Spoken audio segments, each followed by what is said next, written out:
My name is Lauren, and I grew up in Oklahoma City. I was 26 when I started smoking tobacco. I was hanging out with friends, hanging out with a lot of musicians and people who use tobacco as well.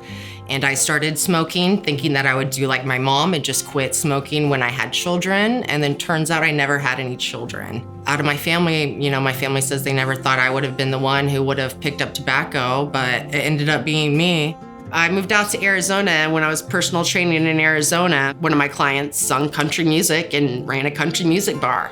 Well, anyway, so hanging out in that environment, I ended up, they're always like, Lauren's the goody two-shoes. She's, always doing all the healthy stuff, blah, blah, blah. She doesn't drink, she doesn't smoke. What does she do? You know what I mean? And then, so I jumped on. Otherwise, I was leading a healthy life. I was eating healthy, I was still exercising, but I smoked. I had that cigarette in my hand. That was my addiction.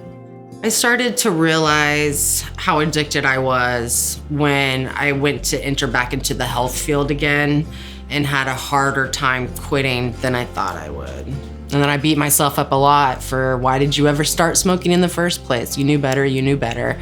So as well as that, along with mental health, as far as like my self-talk and not being caught in that cycle of, okay, well, I failed smoking again. And, I had to learn to love myself in order to quit.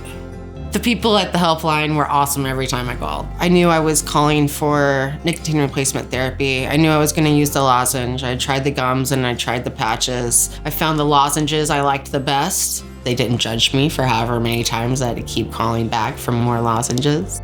I had one quit coach that was really impactful that shared her story about when she was trying to quit and hiding it. She was non-judgmental, she was really sweet, she was honest, she was open, and she was sincere. It was a great impact. It's a good little boost along the way. I would not have been able to afford nicotine replacement therapy without the Helpline. It was crucial and vital to me quitting tobacco.